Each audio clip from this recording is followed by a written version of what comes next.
person and virtually.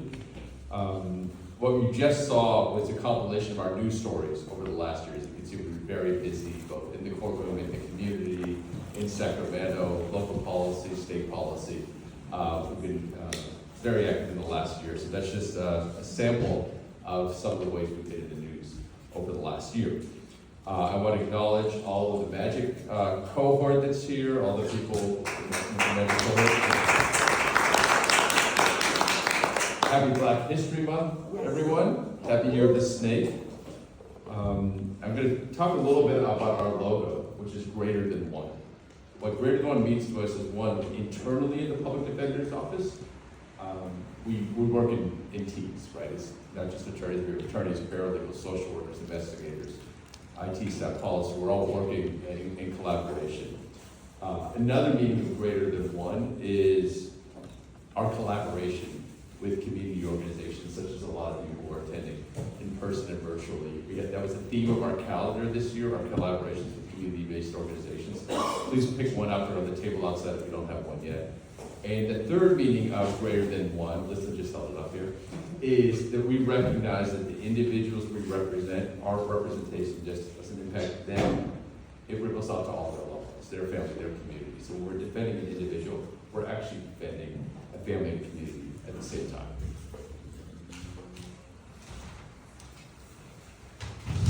This is a little roadmap of what we're going to be covering today. We're going to talk about our purpose, who we serve, and what we do as your local public defender's office. We're also going to share some recent achievements, the details of our current budget, and comparisons to other public safety agencies, and calls to action to further support the work that we do. After I was initially elected, we put a lot of thought to a strategic planning process that many of my colleagues here in the office were part of, and we took that very seriously. It really helps us to ground the work that we do. We developed this to keep us grounded in our purpose and our goals. We provide a range of legal services to youth and adults throughout San Francisco, anyone who's indigent and accused of a crime. A couple words I want to highlight here. We fiercely defend individuals. And I don't mean confidently, I don't mean we fiercely. We really want to defend at a high level. I want people thinking you're going to get better representation in the public defender's office than you would from any private attorney. We also are confronting state-sponsored violence. And at the same time that we're doing that, we're confronting what we don't want to see, but we're also advocating for community power. And Adjunct is sort of a flagship entity in the public defender's office that really promotes community power. As far as who we defend, as you can see, 13% of limited English proficient and immigrants. A large percentage of people we defend have some sort of mental health issue. A lot of times that's undiagnosed until people come to us. A lot of people suffering from PTSD, etc. 100% of the people we represent are low income. We have a powerful team of over 240 justice warriors in the Public Defender's Office. About half are attorneys, half are non-attorneys, including, as I said before, social workers, paralegals, investigators, and clerks who apply a variety of critical roles. We serve over 20,000 people annually, and as you can see, we represent the most marginalized and oppressed communities within San Francisco, and our belief is that when we represent the most marginalized at a high level, it makes the entire community safe. Our office, we put a lot of thought to how it's organized. It's organized into 5 primary divisions or strategies.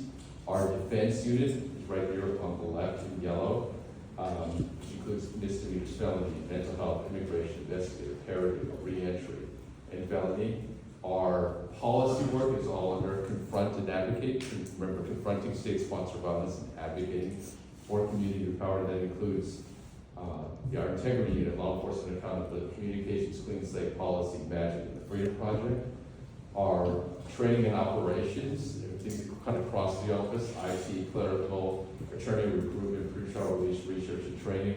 And our chief of staff oversees DEI work. Yes, I said that word. Finance and accounting, payroll, human resources. Some of the leaders are here. We have Angela Chan here, who's the director of our confrontal advocacy. We're very fortunate to recruit her from the Asian Law Caucus, where she's been heading up their criminal reform efforts for the last, criminal justice reform efforts for the last 15 years. Listen to Lacoste, who made former executive director of B-Magic, who's now our chief of staff in the office, sort of cementing our role as a community-based organization, in addition to being city agency, public defender's office. Our training and operations is led by highly skilled trial attorneys, highly skilled and organized trial attorney, Hadi Zak.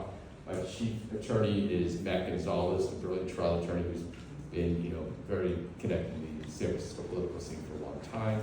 And Patty Lee is the head of our defend function. She's the longest serving juvenile justice attorney in the country.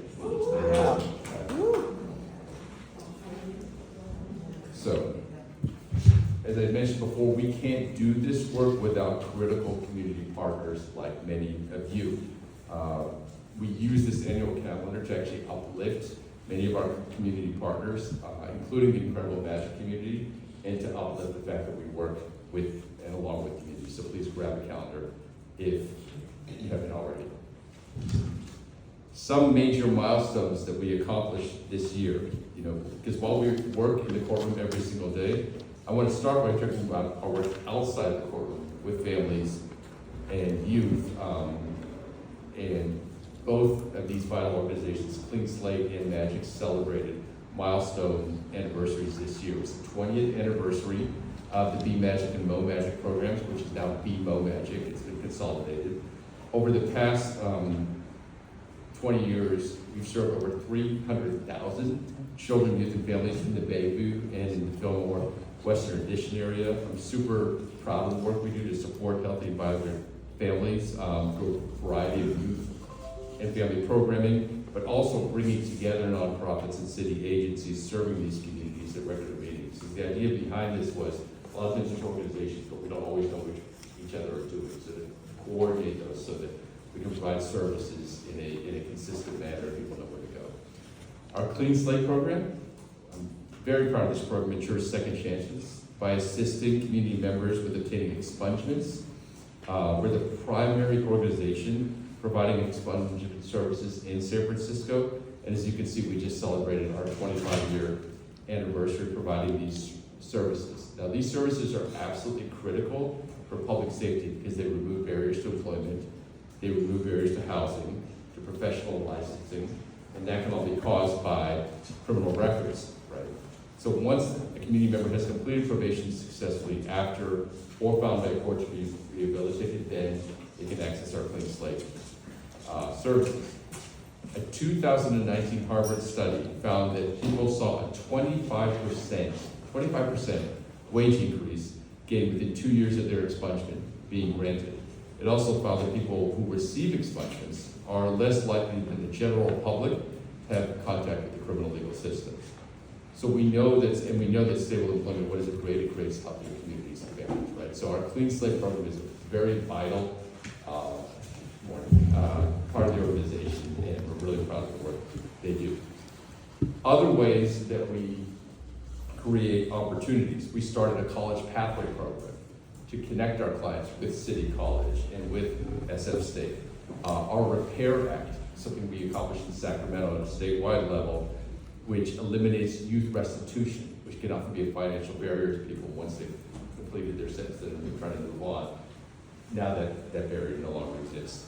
Our Be the Jury program, which we combined with the Financial Justice program in the Treasury Department to pay jurors who would otherwise be financially hardshiping off.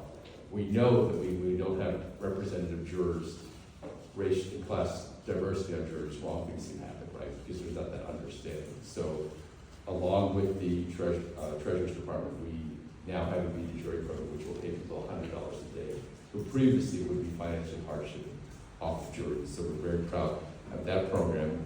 Our immigration unit provides representation to Canadian individuals in federal immigration court and helps residents clear their records, vacate old convictions, and also provides consultation in criminal cases. So these are all ways that public defenders are actually opportunity creators. In the courts, as I said before, we fiercely defend clients. We did 91 felony trials last year. That's the most that we've done since we started counting trials. We're not public defenders, we're public defenders. So we want people to fight for their clients, file every single motion, do the investigation necessary, and be ready to go to trial. Our results were 40% resulted in acquittals or hung juries, 30% resulted in mixed verdicts. Think about that. So 7 out of 10 times the district attorney is not getting, when we go to trial, what they actually charge the conviction on that. So the overcharging and mischarging is rampant, and it's really vital to have a well-funded, aggressive public defender's office to counteract that. So if someone takes a plea, we don't want them taking a plea because they don't want to do the work or because it's in the best interest of that client. And oftentimes we only get that result though as we're preparing for trial. We had 2,008 dismissals in felony and misdemeanor cases last year. And again, those are people who are pleading guilty to something if there's not an aggressive public defender's office pushing the envelope saying, no, we're not pleading to this. So that's something we take extremely seriously. When you think about the public defender work, it's a triangle. On the one hand, the point of the triangle, we're warriors fighting for the best legal wisdom. But we're also counselors or facilitators. We want people, when they come into our care, to get to a better place, independent of the outcome of the case. And that's what our creating opportunities for, whether it's connected with education, housing, jobs, whatever that may be. And also on the other end, we're working to change the system that has led to too much incarceration, mass incarceration. So we're always pivoting around that triangle in the work that we do.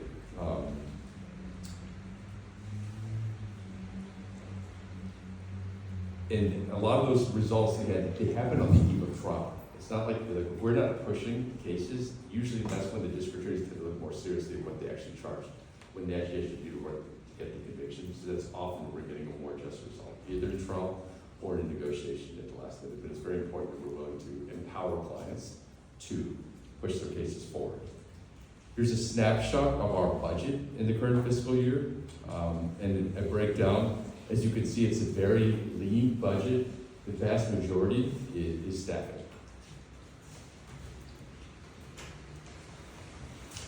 Here's a comparison. If you look at the green, that's the public defender's office. Then you have the district attorney's office, the sheriff, and the police. As you can see, we are vastly underfunded compared to those other agencies. We lack equity or anything close to parity with the other public safety agencies when it comes to the city's investments. And also keep in mind, our work is actually constitutionally mandated. We're the only department whose work is constitutionally mandated. So we're trying to shift that in another direction. There's been a national workload study for the first time in decades that details how underfunded public defenders are. Misdemeanor attorneys have well over 100 cases each. Felony attorneys are 50, 60, sometimes 70 cases. That's way too many. We pride ourselves in working hard, and working smarter, and being efficient, and working in teams. But we need more of us. As an example, if you look at our spacing issue, we are at 175 square feet of office space for 240 employees. The DA has 347 square feet for employees. The city attorney has 214 square feet for employees. Right now I have felony attorneys 3 to an office and a windowless office. That's not conducive to doing the kind of work we need to do. We need to expand into another building. The DA just got a brand new building. Police department got a brand new building. We've been sitting in the same building now for decades now. And we can't do the work that we need to as long as we don't fund us. And what we're really trying to show is fighting for people, believing them, supporting them. One, it creates public safety because when people get wrongfully convicted, it doesn't impact them. People are in for a long time. It's affecting their kids, it's affecting their grandparents, it's affecting their aunties. But on top of that, just having someone fighting for you and believing you, that can lead that person to move their life in a more positive direction, right? So we're trying to encourage the city to invest in actually believing in people fighting for them, instead of this just cycle of people like. Some of our goals for 2025 are to obtain sufficient funding so we can move closer to parity, but also to fight for funding for all of our community partners that we align with, whose budgets I know are at risk right now. Also responding to increased arrests and prosecution and addressing this rising public defender caseload. Continuing to provide excellent and culturally competent indigent public defense. We have to make sure we understand and know what their clients really understand how to best represent them. Acquiring more office space to support our existing services and community programs. Establishing more pathways for our clients to obtain housing, to obtain jobs, to obtain education. Educating the community about their rights vis-a-vis the police and with ICE, and fighting against the impending attacks on our immigrant communities. Those are just some of our goals for the next year. Our call to action to support our budget, you can scan this QR code and join up for action alerts. Also advocating for our policy and funding priorities that advance equity and justice in our criminal system, to the mayor's office and to the board of supervisors. And follow us on social media. We're really trying to counteract a fountain of misinformation about our clients, about what's going on. I'm the only elected public defender in this state, but there's an elected sheriff, an elected prosecutor in every county. So we need to, we're trying to put messages out there that resonate and that actually reveal truth. We started something called the Apache Project, and it's revealing truth and demanding justice. That's the tagline of that. That's what we're trying to accomplish. So follow us on Twitter at Mano, Raju PD, at SF Defender, Instagram at SF Public Defender, at Mano, Raju PD, and we might also expand to other areas. And tell a friend. The more we put out there, we have to sort of start shaping hearts and minds in order to have more equitable and fair budgets, and that's what we're about. Happy to answer any questions. Thank you all for your time.